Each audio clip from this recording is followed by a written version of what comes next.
Well, quite frankly, Kyle and I don't belong to any of the Masonic lodges around here. But today, we get to be Master Masons. Today we are trying the Hiram and Solomon Master Mason. Stick around.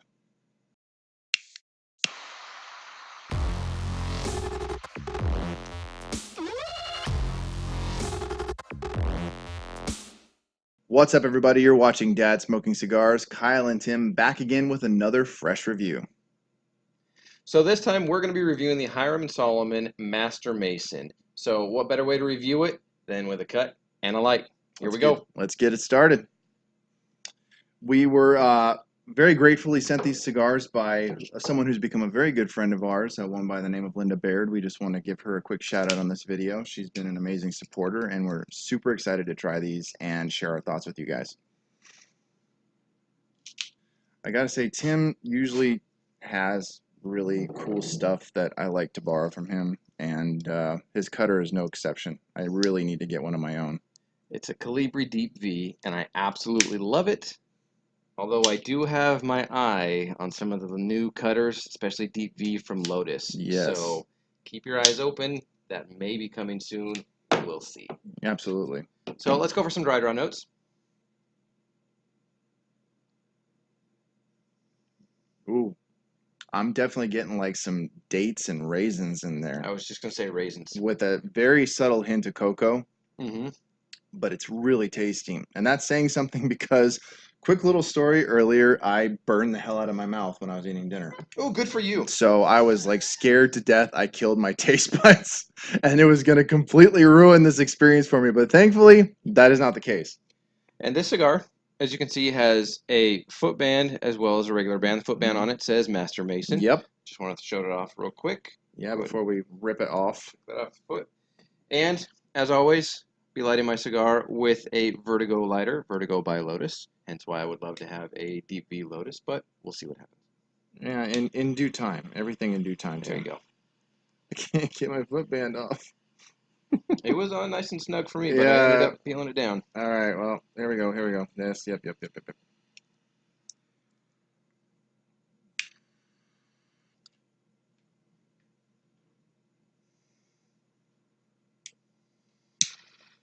That's terrible. Don't bother lighting it. Too late. Rich cocoa and an espresso. Very good.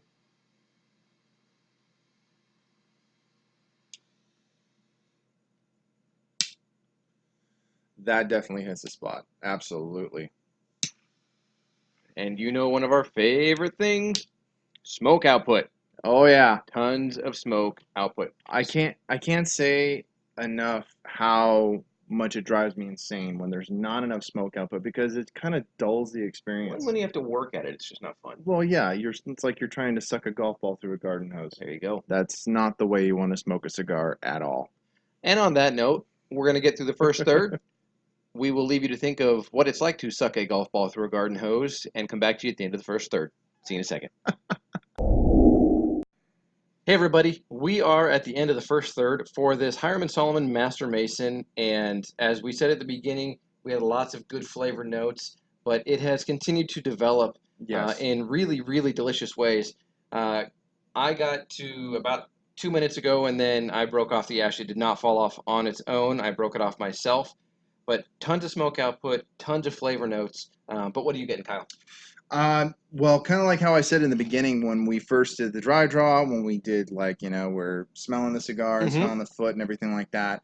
The dried fruit, the raisins, the dates, and all that stuff with a slight, some kind of spice in there, but it was just a delicious smell. And then once we lit it, the dark fruit flavor was pretty much gone, disappeared, neutralized totally. And then we're getting the cocoa, the espresso. And then as we started getting a little bit further into that first third, not very far, but we started getting a savory flavor, almost like Tim kind of compared it to like a peppered meat. It's almost gonna like sound weird it's hearing weird, that with a cigar. but it's not the first time I've actually heard of a cigar producing that kind of a flavor. and it was really subtle, but it was there. And of course, when you do the retro hill, we're getting some of that breadiness. I said to Tim, I kind of tasted like a honey wheat bread, Yes. and so it was almost like we And were you said the getting good kind, not the the good cheap kind, non-brand not the stuff. cheap generic stuff that you get, that's just loaded with sugar. It's not very good, and it's just like not good at all.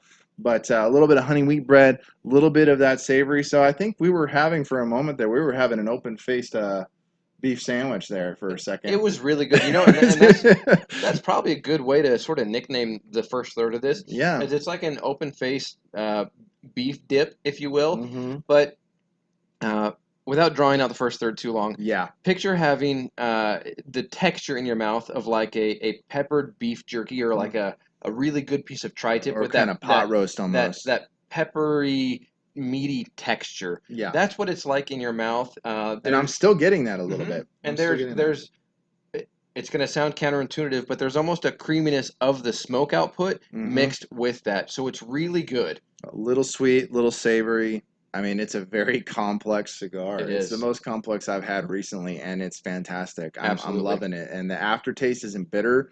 I'm No. still getting that little It's bit of savory. it's a Little, savory cocoa yeah, is what it's I'm getting weird. right now. It's weird, but I love it. It's Yep. great. So we're gonna keep going on into that second, third, and see what else develops out of that, and we'll be back with you guys after that. See you in a second. Hey guys, we're back. We are done with the second third of the Hiram and Solomon Master Mason, and it is good. So here's some of the No flavor pulling any notes. punches here. No, you can see the smoke just keeps coming and coming and coming off of it. The smoke output is huge for us. You know that. And this one does not disappoint. I told Kyle a second ago, and I And I hope you. didn't disagree either. That was the thing. It wasn't one of those Yes. weird situations where we're like, No. really? You got that? You're weird. But the second, third, I got popcorn. Mm-hmm. So picture like a stovetop. We have a whirly pop here at my house where you put in some oil or some butter in the bottom of it. You put in the kernels and you crank a handle and it pops it.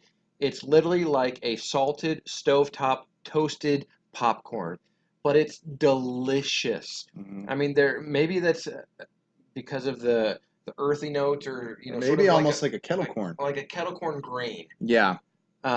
But it is. It does. Now that he points it out, it does have kind of like that grainy texture to the flavor. Um, I'm getting, along with that, just a slight hint of pepper on the back of the tongue, just on the back end of that, a little bit of pepper. And the Honestly, retro. and the retro. But honestly, there hasn't been much pepper. But he's pretty. I think Tim's pretty much on point with the kind of like toasted. I don't want to say he said the word, but I like slightly kind of burnt popcorn because if you've ever had popcorn where it's been a little bit too But it's not warm, bitter. not bitter, No, not terrible, doesn't taste like crap or anything not like that. off-putting at all. No, but yeah, it's definitely there. Still a little bit of that savory, flavor we were mentioning before, kind of that, peppered beef, just a little bit again on the back end. But yeah, I'm definitely getting that popcorn, but it's Yep, good. I'm enjoying it. It's a great smoke absolutely. overall. So So that's our thoughts on the second third. We're going to come back to you when we're into the final third of the cigar, give you our thoughts on it. And until then, we'll see you in a second.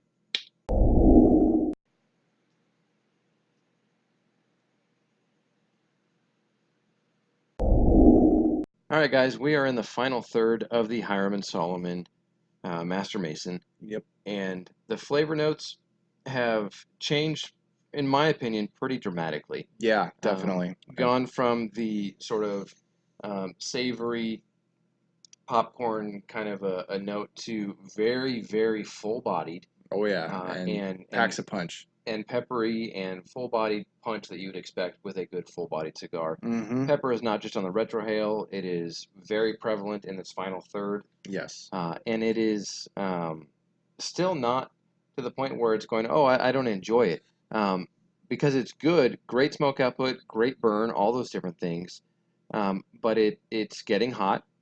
In all honesty, Especially on the retro hill. it's getting hot, especially on the retrohale, exactly, and it's getting to the point where it's like, okay, I'm getting close to being done, only because for me, it's taking away a little bit from the experience of it. The flavors are good, but it's taken away a little bit from it being a little bit hot, starting to get a little bit squishy. Yep. Um, but it doesn't mean that it's taken away from the overall enjoyment of the whole cigar. No, it still has a good amount of flavor towards the last Hmm. third. Like Tim said, very strong on the pepper. Whereas the first two thirds, honestly, there was almost no pepper. I had almost no pepper on it. From the beginning, where it was like chocolatey espresso, then on to the savory notes, to the popcorn. It's a very complex cigar, It is. and a lot of little nuances in there. And I love a cigar that has that. There's some cigars I appreciate more for their simplicity and the flavors just stay consistent. They don't change much throughout. Hmm. But I also like being surprised and experiencing something new. And this is definitely something new Oh that I yeah. haven't had in a while, where it just went from one to the next, and it just kept surprising me It's a throughout. very, very peppery. I know we've said that a few times already. Very peppery coffee espresso with still a little bit on the back end, a little bit of that sort of cocoa chocolatiness. Wow, just now I got like some savory beef on a retro hill and then puffing out. That came out of nowhere. There you go. Wow. So, guys, those are our thoughts on the Hiram and Solomon Master Mason. We've enjoyed it. We really Yes, think you should go and check it out for yourself. Again, this is absolutely. our opinion. We're going to put a link as to where you can purchase them down below in the description. So, that's our thoughts. Thank you for tuning into this episode. We always appreciate you guys checking Yes, out what our thoughts are on these cigars. Go and check out the Hiram and Solomon, the entire line, whether it's yes. the Master Mason, the Fellow Craft, or any of the other ones. Go and Mm-hmm. check them out because they're definitely worth it. Absolutely. And this was a blind review. We went in without having tried it before, Yep. and we loved every second of it, even down to I mean, literally getting down towards some of the more bitter notes that you might experience towards the end. It's still a great smoke. Yep. You really should go pick one up. So, for Kyle and Tim, we're Dad Smoking Cigars. Thanks for checking out this review. And until next time, we'll see you. Take care, guys. Hey everybody, thanks for checking out our channel. We hope you enjoyed the video. If you did, be sure to like, share, and subscribe. And if you want to check out our social media, all of the information is on the right of the screen, and it's also linked in the description below. Exactly. And if you want to learn more about us, check out dadsmokingcigars.com, check out our shop, pick up some of our merchandise, and just stay connected with us. So until next time, we'll see you. Stay smoky, guys.